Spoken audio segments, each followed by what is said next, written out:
2020 원더키드라는 TV 만화가 올해 들어서 다시 주목을 받고 있는데요.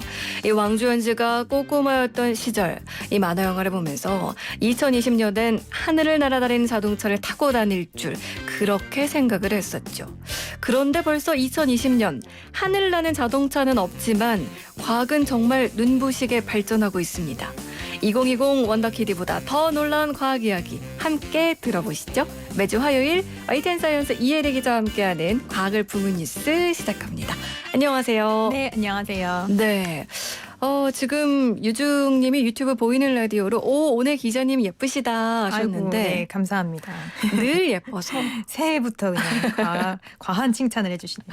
새해 복 많이 받으시고 네. 올해는 더 예뻐지시고 네, 감사합니다. 재미있는 과학 이야기 또 많이 전해주셨으면 좋겠습니다. 네.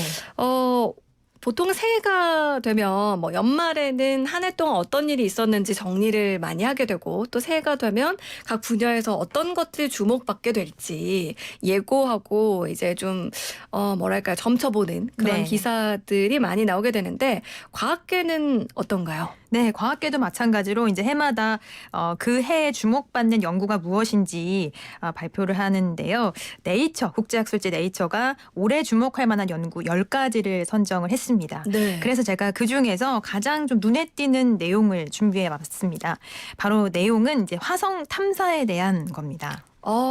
과학을 품은 뉴스에서 화성 탐사에 대한 이야기를 한번 했던 게 기억이 나는데 일단은 올해 그러니까 뭐 먼 미래도 아니에요. 네. 올해 주목할 만한 연구가 화성 탐사, 우주 얘긴데 일단은 뭐 조금 이제 연배가 되신 분들은 이 책 기억하실 겁니다.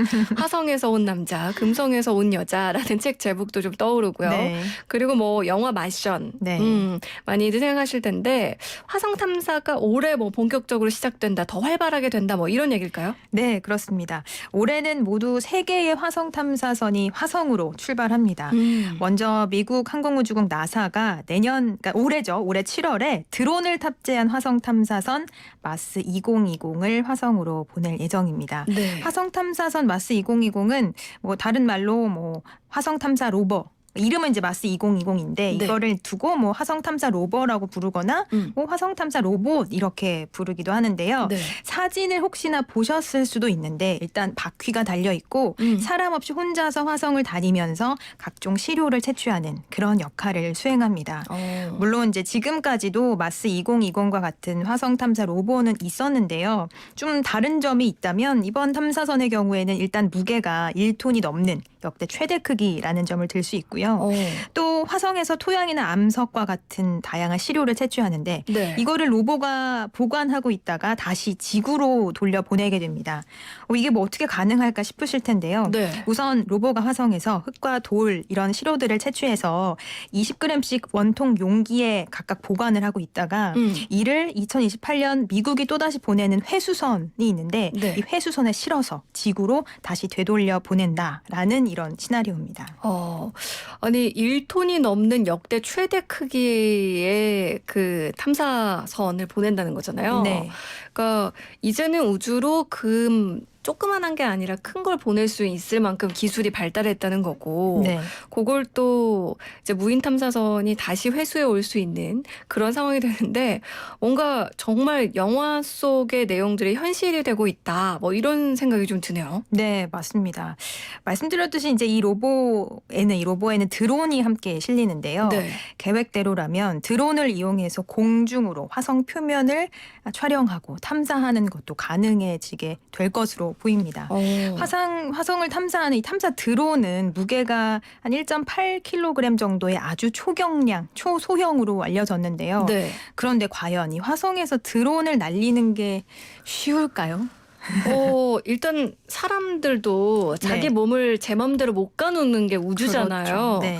근데 이 드론을 어쨌든 누군가 조정을 해야 할 텐데 이게 쉬울까요? 진짜 어려울 것 같은데. 우선은 대기 밀도 자체가 지구와는 다르기 때문에 화성의 대기 밀도가 지구의 한 1% 수준으로 정말 극한의 환경이거든요. 네. 비행이 가능하려면 이 비행체를 띄울 수 있는 그만큼의 거대한 힘이 필요한데 그게 좀 부족한 상황이다라고 할 수 있겠죠. 그래서 있어서 초소형 드론이라고 해도 출력이 아주 강한 그런 드론이 필요할 것으로 나사 측은 보고 있습니다.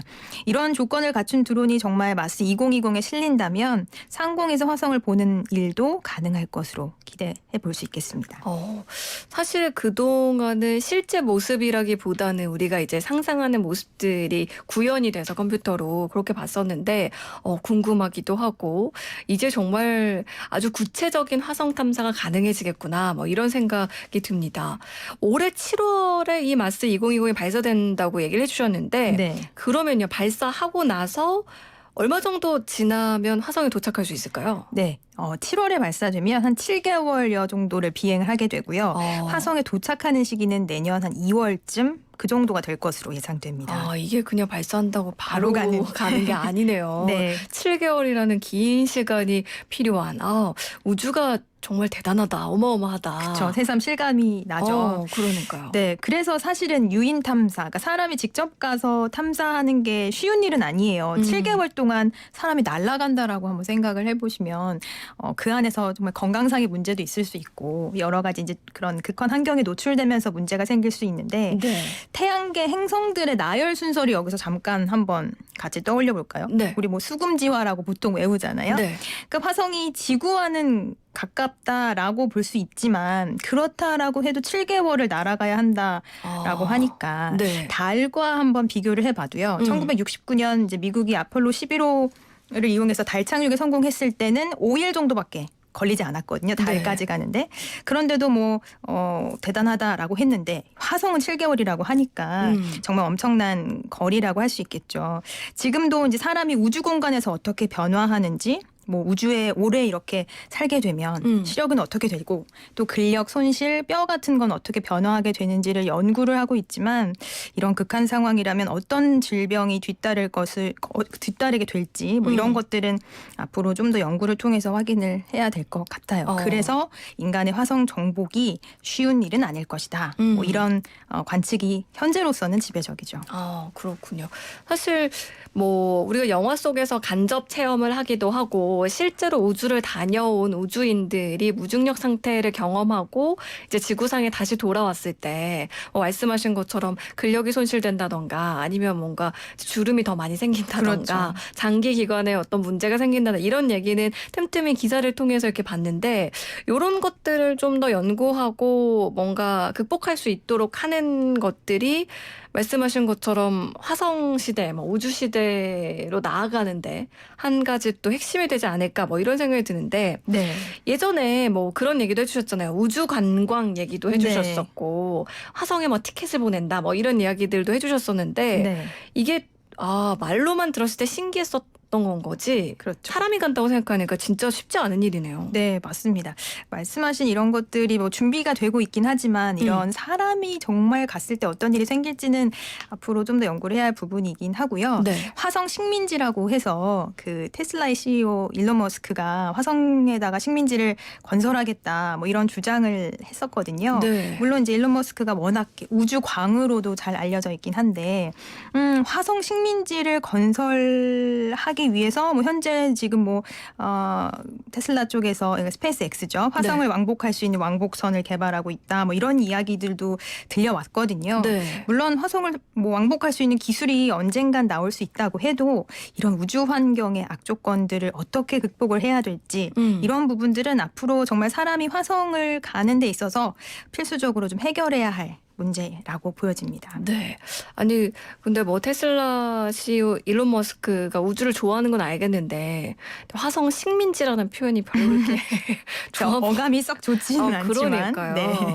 뭔가 피해의식인가 뭔가 그렇게 딱 좋진 않은데 네. 어쨌든 여러모로 이 화성이 우주에서 주목을 받고 있는 건 확실한 것 같다. 이런 생각이 드는데 세계 탐사선이 올해 화성으로 출발한다고 했습니다. 네. 그중에 하나 지금 2020 로버 얘기를 네. 해주셨고 나머지 두 개는 어떤 건가요? 네, 두 번째 주인공은 중국이 개발한 화싱 1호입니다. 이 역시 한 7월에서 8월쯤 화성으로 출발을 해서 내년 2월에 도달을 할 예정이고요. 화성 위성의 궤도를 돌다가 4월경에 화성에 착륙할 예정입니다. 네. 이미 중국은 지난 11월 화성과 아주 비슷한 조건을 갖춘 시험장을 만들고 실험을 다양하게 진행을 한 것으로 전해졌고요. 사실 지금까지 수많은 나라가 화성 착륙에 도전을 했지만 미국을 제외한 모든 나라가 실패했거든요. 이번에 이제 중국이 성공하게 되면 미국 이외에 처음으로 이 화성 착륙에 성공하는 국가가 되는 겁니다. 뭐 한 가지 좀 더 덧붙여 보자면 네. 이 중국의 우주 굴기가 심상치 않아요. 중국이 지난해 인류 최초로 달의 뒷면을 관측하는 청어 14호를 발사하는 데 성공했거든요. 올해가 뭐 화성의 해다라고 한다면 사실 지난해는 달의 해였다고 볼 수 있거든요. 네. 왜냐하면 지난해가 달 착륙 50주년이 되는 해였기 때문이죠. 네. 그래서 사실은 미국에서 관련 행사도 참 많이 진행이 됐는데 그런 뜻깊은 해에 지금까지 어떻게 보면 뭐 우주 경쟁에서는 상대적으로 이 주인공 반열에 이름을 올리지 못했던 중국이 지금까지 어떤 나라도 하지 못했던 달의 뒷면을 탐사하면서 우주의 어떤 중심으로 서게 되는 거죠. 네. 그렇군요. 이 G2로서 위상을 지금 중국이 높여가고 있는 건 건데 네. 미국 입장에선 예전에는 뭐 과거 소련이죠. 소련과 이런 우주 경쟁을 했다면 지금은 이제 중국과 또 경쟁을 하고 있는 건데 이웃나라긴 하지만 중국이 이렇게 무섭게 성장하는 모습이 좀 놀랍기도 하고 네. 우리도 좀 분발해야겠다 뭐 이런 생각도 드는데 네. 그럼 세 번째 탐사선은 올해 언제쯤 화성으로 출발할까요? 네, 마지막은 이제 유럽 우주국 ESA가 주인공인데요. 네. 마찬가지로 탐사 로버인 엑소마스를 발사를 하게 되는데 비슷한 시기에 그러니까 7월에서 8월경에 발사를 해서 내년 한 3월경에 화성에 착륙할 이런 계획으로 준비를 하고 있습니다. 네. 조금 다른 점이 있다면 엑소마스의 경우에는 화성 표면을 한 2m 정도 뚫을 수 있는 드릴이 장착이 돼 있어요. 그래서 이제 화성 지표 아래에서 생명의 흔적을 찾아 나서게 됩니다. 근데 듣다 보니까 모두 올해 여름쯤에 이제 네. 화성으로 출발을 한다라는 걸 보면 이 시기가 거의 비슷한 것 같아요. 그 이유가 있을까요? 네, 그 이유는 이제 아마 화성 탐사에 왜 하필 이렇게 올해 여러 나라들이 열을 올리느냐의 답이 될 수도 있을 것 같아요. 우선 올해 7월이 화성과 지구 사이의 거리가 가장 짧아지는 시기이기 때문입니다. 지구와 화성은 약 2년을 주기로 멀어졌다 가까워졌다를 반복하는데요. 올해 7월이 바로 거리가 이렇게 짧아지는 시기가 되는 거죠. 네. 그렇군요. 그러니까 아무래도 이 기회를 잡아서 조금이나마 시간을 단축한다. 뭐 이런 얘기인데 그래도 지금 아까 7개월 정도 걸린다고 하셨잖아요. 네. 거리는 얼마나 될까요? 화성은 지구와 가까울 때도 약 한 5,500만 킬로미터. 네. 제일 멀 때는 이제 4억 킬로미터나 떨어져 있어요. 갭이 정말 크네요. 그렇죠. 뭐 사실 인간의 기준으로 보면 둘 다 멀다라고 할 수 있겠지만 탐사를 하는 입장에서는 차이가 크기 때문에 이 시기를 놓치지 않기 위해서 각국이 좀 준비를 하고 있는 모습입니다. 그렇군요. 우주의 놀라움 신비. 사실 그냥 막연하게 상상하거나 이런 것보다 이렇게 또 하나하나 자세하게 들으면 더 가깝게 느껴지기도 하면서 더 신비롭다 이런 생각도 드는데 왠지 좀 우주 앞에서 인간이 좀 겸손해진다. 맞아요. 뭐 이런 말이 다시 한번 떠오르기도 하고요. 올해 이렇게 인류가 또 한 번 거대한 우주를 향해서 도전을 시작을 하는데 새로운 사실들이 밝혀져서 또 인류의 어떤 뭐라고 해야 될까요? 앞으로의 가능성을 확장하고 좀 네. 도움이 되는 그런 한 해가 됐으면 하고 바라봅니다. 아니 오늘 뉴스를 품은 과학을 품은 뉴스 새해 첫 방송이었잖아요. 네. 이 기자의 한 해도 우주를 향해 뻗어나가는 이 탐사선처럼 네. 아주 쭉쭉 뻗어가는 앞으로만 나아가세요. 뒤로 오지 말고. 아유, 그렇게 해야죠. 네. 네, 그렇게 좀 덕담을 한번 전해드리면서 오늘 인사 나눌게요. 과학을 품은 뉴스 YTN 사이언스 이혜리 기자와 함께했습니다. 오늘 말씀 고맙습니다. 감사합니다.